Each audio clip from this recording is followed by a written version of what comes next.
नमस्कार, डेली 24 भारत देख रहे हैं आप। आपके साथ मैं हूं स्वीटी दीक्षित। महाराष्ट्र की जंग जीतने के बाद अब बीजेपी के सामने अगली बड़ी चुनौती दिल्ली की है। यहाँ अरविंद केजरीवाल के किले को ध्वस्त करने में भारतीय जनता पार्टी को एक बार नहीं बल्कि पिछले 3 प्रयासों में हार का सामना करना पड़ा। क्या अब 2025 की जंग पीएम मोदी और बीजेपी आम आदमी पार्टी के खिलाफ जीत पाएंगी? खैर, ये तो वक्त ही बताएगा, लेकिन आपको बता दें कि एक बात तो साफ है कि बीजेपी अपनी पुरानी गलतियों से सीखते हुए इस चुनावों में उतरने की रणनीति पर काम कर रही है। बीजेपी सूत्रों का कहना है कि पार्टी इन चुनावों में 2013 और 2015 के विधानसभा चुनाव वाली गलती को नहीं दोहराएगी। भाजपा दिल्ली विधानसभा चुनाव मुख्यमंत्री पद के उम्मीदवार की घोषणा किए बिना ही लड़ सकती है। दिल्ली भाजपा के एक शीर्ष पदाधिकारी ने बताया कि पार्टी के अंदरूनी सूत्रों ने संकेत दिया है कि शीर्ष नेतृत्व प्रधानमंत्री मोदी के नेतृत्व में चुनाव प्रचार की सफल रणनीति को जारी रखने में विश्वास रखता, जिसका इस साल हुए अलग अलग राज्यों के चुनाव में पॉजिटिव रिजल्ट देखने को मिला है।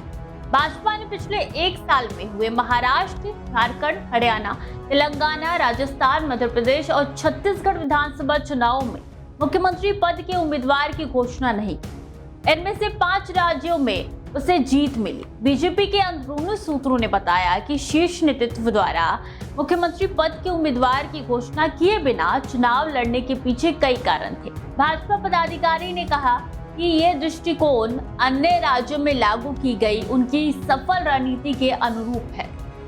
इसके अतिरिक्त ये पार्टी में आंतरिक टूट को रोकने में भी मदद करता है, जबकि ये सुनिश्चित करता है कि चुनावी फोकस व्यक्ति संचालित अभियानों के बजाय नीतिगत मामलों पर बना रहे। आप पिछले 10 सालों से सत्ता विरोधी लहर का सामना कर रही है, इसलिए हम इसे चेहरे की लड़ाई नहीं मनाना चाहते, बल्कि सड़कों की स्थिति, सीएम आवास के रिनोवेशन पर खर्च जैसे मुद्दों की लड़ाई बनाना चाहते हैं।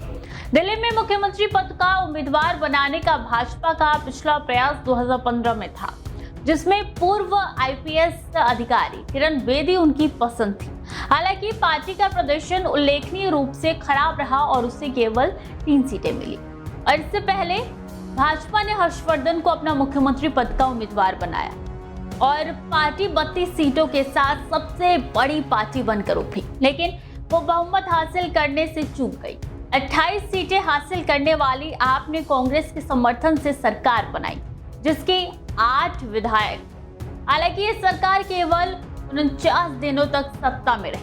पिछले विधानसभा चुनाव में पार्टी बिना सीएम उम्मीदवार के मैदान में उतरी थी और उसे केवल 8 सीट मिली, जिसके बाद से बीजेपी दिल्ली में होने वाले चुनाव में फूंक फूंक कर कदम रखने वाली है।